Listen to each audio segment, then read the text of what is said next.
అందరికీ నమస్కారం. పిలవంగానే ఇక్కడికి ఇచ్చేసిన పాత్రికేయ మిత్రులందరికీ స్వాగతం. గత 2 రోజుల నుండి పవన్ కళ్యాణ్ గారు ముస్లింలందరూ టెర్రరిస్టులు అన్నారు అని ఒక వీడియోని గ్లోబల్స్ ప్రచారం లాగా వైసీపీకి చెందిన సోషల్ మీడియా ముస్లింలను పవన్ కళ్యాణ్ గారు టెర్రరిస్టులు అన్నారని చెప్పి ఒక కంటెంట్ కింద రాసి, తెలుగులో ఆయన ఇంగ్లీష్ లో మాట్లాడారు, దానికి సంబంధించి ఒక కంటెంట్ కింద రాసి ప్రచారం చేస్తున్నారు. దానికి సంబంధించి ఈరోజు నేను ఒక వివరణ ఇస్తాము. అసలు ప్రస్తుతం ఏం జరుగుతుంది, ఈ రాష్ట్రంలో వైసీపీ ఏ విధమైన ప్రచారాలకు అవకాశం కల్పించి ప్రజల్లో లేనిపోని అపోహలు సృష్టించి మత కలహాలు సృష్టించాలనే ప్రయత్నం చేస్తుందని తెలియజేయడానికే ప్రెస్ మీట్ ఏర్పాటు చేయడం జరిగింది. పవన్ కళ్యాణ్ గారు జాతీయ మీడియాతో మాట్లాడుతూ ఇంగ్లీష్ లో ఒక మాట అన్నారు. నేను ఎక్కడా కూడా ముస్లింలను పెహల్గాం జరిగిన ఏవైతే టెర్రరిస్ట్ అటాక్ ఉందో యావత్ ముస్లిం సమాజానికి నేను అంటగట్టను, యావత్ ముస్లిం సమాజానికి మేము బ్లేమ్ చేయడం సమంజసం కాదని స్పష్టంగా చెప్పారు. అందులో భాగంగానే వారు చెప్తూ ఒక మాట అన్నారు, పెహల్గాంలో ఎవరైతే టెర్రరిస్టులు అటాక్ చేశారో వారందరూ ముస్లింస్ అన్నారు తప్ప ముస్లింలందరూ టెర్రరిస్టులు అనే మాట ఎక్కడ కూడా వాడలేదు. దీనికి ఓపెన్ ఛాలెంజ్ గా చెప్తున్నాను, చాలా దారుణాతి దారుణంగా ప్రచారం చేస్తున్నారు. కొంతమంది ముస్లింలు చాలా సెంటిమెంట్ పీపుల్స్, మతపరంగా చాలా సెంటిమెంట్ గా ఉంటారు. వారిని సెంటిమెంట్, వాళ్ళ యొక్క ఎమోషనల్స్ ని వైసీపీ క్యాష్ చేసుకునే క్రమంలో ముస్లింల సింపథైజర్స్ గా, ముస్లింల సమాజాన్ని ఉద్ధరించే పెద్ద మనుషుల్లాగా కొంతమంది వైసీపీ సింపథైజర్స్ ఎవరైతే ఉన్నారో ముస్లింల సానుభూతి పరులు లాగా నటిస్తూ వాళ్ళల్లో వారి మధ్యలో దూరి వారి ద్వారా అమాయక ప్రజల్ని క్యాష్ చేసి వాళ్ళని ట్రాప్ చేసి వాళ్ళను పవన్ కళ్యాణ్ ముస్లింలందరూ టెర్రరిస్టులు అన్నారని దుష్ప్రచారానికి పూనుకొని ఈ రోజు లేనిపోని అపోహలు సృష్టించి ప్రజలను తప్పుదోవ పట్టించే విధంగా ఈ వైసీపీ సోషల్ మీడియా ప్రయత్నిస్తున్నది. దీన్ని నేను తీవ్రంగా ఖండిస్తున్నాను. ఒక ఉదాహరణ చెప్పాలంటే, దాదాపుగా 9 నెలలు ఈ కూటమి ప్రభుత్వం ఏర్పడి, కానీ ఇప్పుడు కూడా ఈ రాష్ట్రంలో ఎక్కడ చూసినా వైసీపీ యొక్క పోకడలు ఎలా ఉన్నాయంటే, చింత సచ్చిన పులుపు సావలేదు, ఏమి లేని ఇస్తరాకు ఎగిరెగిరి పడుతుందని ఎగిరెగిరి పడుతున్నారు. ప్రజల్ని తప్పుదోవ పట్టించి ఏదో ఒక క్రమంలో ఈ రాష్ట్రంలో ఈ ప్రభుత్వం మీద దుష్ప్రచారం లేపి పవన్ కళ్యాణ్ గారిని ముస్లింలకు దూరం చేయాలనే కంకణం కట్టుకొని వైసీపీ పార్టీ పూర్తిగా ప్రయత్నిస్తుంది. దాన్ని నేను తీవ్రంగా ఖండిస్తున్నాను. ఎక్కడైతే పవన్ కళ్యాణ్ గారు ఆ మాట మొత్తం యావత్ భారతదేశంలోని ముస్లింలు టెర్రరిస్టులన్నీ చెప్పినట్టు ప్రూఫ్ చేస్తే నేను జవాబుదారీగా ఉంటానని ఈ సందర్భంగా వారికి తెలియజేస్తున్నాను.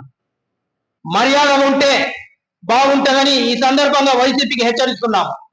పవన్ కళ్యాణ్ గారు నిష్పక్షపాతంగా ప్రతి ఒక్కరిని వారి యొక్క ధర్మాన్ని పాటిస్తూ ప్రేమిస్తూ పరమతాలను గౌరవించే వ్యక్తి.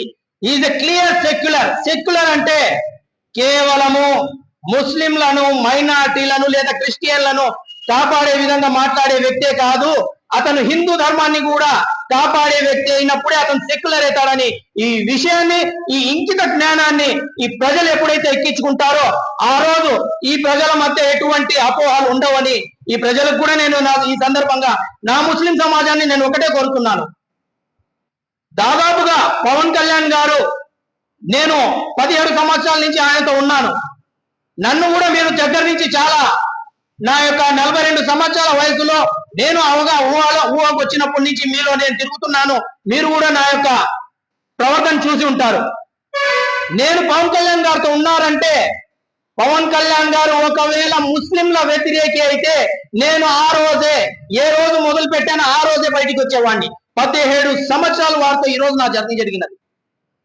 ఎక్కడ కూడా నువ్వు హిందువా, నువ్వు ముస్లింవా, నువ్వు క్రిస్టియన్వా అనే పక్షపాతం చూపించే వ్యక్తి పవన్ కళ్యాణ్ గారు కాదని ఈ సందర్భంగా ఘంటాపరంగా నేను చెప్పగలను. దానికి కొన్ని ఉదాహరణలు కూడా చెప్పగలను.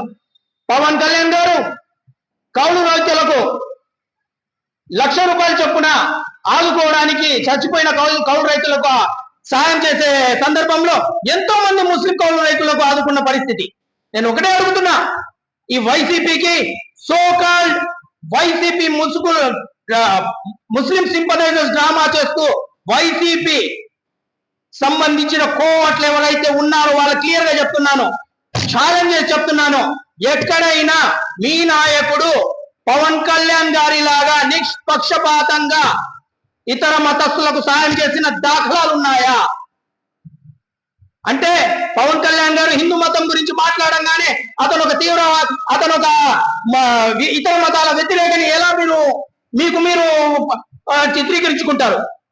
అమాయక ముస్లింలను, అవగాహన లేని ముస్లింలను, అరే మన ముస్లింల గురించి ఇంగ్లీష్ లో పవన్ కళ్యాణ్ అందరు ముస్లింలు టెర్రరిస్టులు అన్నారని చెప్పి మీరు ప్రజలను తప్పుదో పట్టిస్తూ వాళ్ళ ద్వారా మీరు ముస్లింలకు సంబంధించిన ఎన్ని వాట్సాప్ గ్రూపులు ఉన్నాయి అన్ని వాట్సాప్ గ్రూపుల్లో ముస్లింల వ్యతిరేకి పవన్ కళ్యాణ్ ముస్లింలకు టెర్రరిస్టులని ఆపాదించారని చెప్పి మీరు ఈ విధంగా ప్రచారం చేస్తున్నారే, మీకు కనీసము కడుపుకు అన్నం తింటున్నారా అని అడుగుతున్నాను.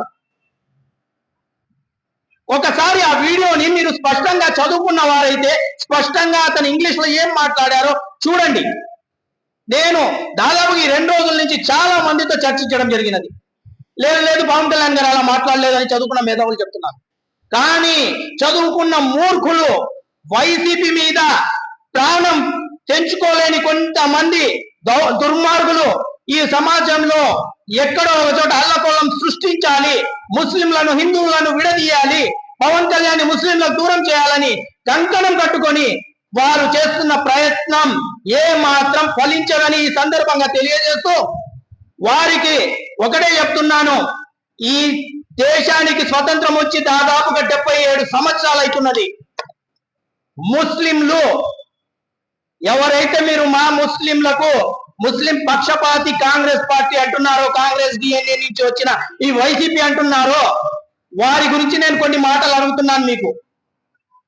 కాంగ్రెస్ నిజంగానే ముస్లింల పక్షపాతి అయితే మన ఈ 77 సంవత్సరాల స్వతంత్ర భారతదేశంలో ముస్లింల ఆర్థిక పరిస్థితులు, ఈరోజు మన జీవన పరిస్థితులు, మనమున్న పరిస్థితులు, మన పిల్లల చదువులు, మనం రాజకీయంగా ఎదగకుండా ఉండడానికి 50 సంవత్సరాలు పాలించిన కాంగ్రెస్ ప్రభుత్వం కాదా అని నేను ఈరోజు మిమ్మల్ని ప్రశ్నిస్తున్నాను. ఇంకిత జ్ఞానంతో ఆలోచించండి. శత్రువు ఎదురుగుంటే ఖచ్చితంగా పోరాడి మనం గెలవచ్చు, ఓడవచ్చు. కానీ శత్రువు రూపంలో, స్నేహితుడి రూపంలో శత్రువు మన పక్కన కూర్చొని పళ్ళెం పుచ్చుతుంటే మన ఎదుగుదలను ఆపి 50 సంవత్సరాల్లో మనం ఎదగకుండా వాళ్ళు మమ్మల్ని కట్టడి చేసి కేవలం ఒక ఓటు బ్యాంక్ గానే మమ్మల్ని కాంగ్రెస్ పార్టీ, వైసీపీ పార్టీ ఇంకా ముస్లింలను ఓటు బ్యాంక్ గానే వాడాలని ప్రయత్నిస్తున్నారు. ఇంకా ఎంతకాలం మన ముస్లిం సమాజం వెనకబడాలి? అన్యాయంగా పవన్ కళ్యాణ్ గారి మీద దుష్ప్రచారం చేస్తే ఒప్పుకునే పరిస్థితి లేదని ఈ సందర్భంగా నేను ఒక జనసేన పార్టీ నాయకుడిగా కాకుండా ఒక ముస్లింగా నేను ఖండిస్తూ తెలియజేస్తున్నాను. ఈ తప్పుడు సమాచారాన్ని, ఈ తప్పుడు ప్రచారాన్ని ఇంతటితో ఆపాలని మీకు ప్రతి ఒక్కరిని పేరున వేడుకుంటున్నాను. మీకు ఒకవేళ ఇంగ్లీష్ అర్థం కాకపోతే కళ్యాణ్ గారు ఏమన్నారో చదువుకున్న వారి దగ్గరికి వెళ్ళి క్లియర్ గా ఒకటికి 2 సార్లు అడిగి తెలుసుకోండి. మేము మన జోబులో నుంచి కష్టపడి ఒక మసీదుకు మనం ఒక 10,000 ఇవ్వాలంటే ఎంత కష్టపడతాం మనకు తెలుసు. లేదా ఇతర పార్టీల నాయకుల్ని మనం చూసుకుందాము.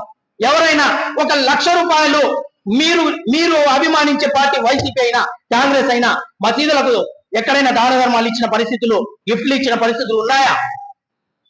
పవన్ కళ్యాణ్ గారు వారి కష్టార్జితంలో ₹25,00,000 3 మసీదులకు 2 మద్రసాలకు ముస్లిం పెద్దల్ని పిలిచి పార్టీలో ఉన్న ముస్లిం పెద్దలను వారితో కలిపి ఆ యొక్క మసీదుల నిర్మాణాలకు, మద్రసాలకు నా తరఫున ఈ ₹25,00,000 గిఫ్ట్ ఇస్తున్నాను, వాళ్ళందరూ బాగా ఉండాలి, ఎక్కడైతే అవసరం ఉందో దీన్ని తీసుకుపోయి వారికి ఉపయోగపడేటట్టు చేయండి అని ఇచ్చిన పరిస్థితి ఎక్కడైనా మీ నాయకుడు జగన్మోహన్ రెడ్డి 1,00,000 రూపాయలు ఇచ్చిన దాఖలాలు చూపించాలని ఈ సందర్భంగా ఈ వైసీపీకి సోకాల్డ్ ఎవరైతే వైసీపీ కోవట్లు ఉన్నారో వాళ్ళందరికీ ఛాలెంజ్ విసురుతున్నాను.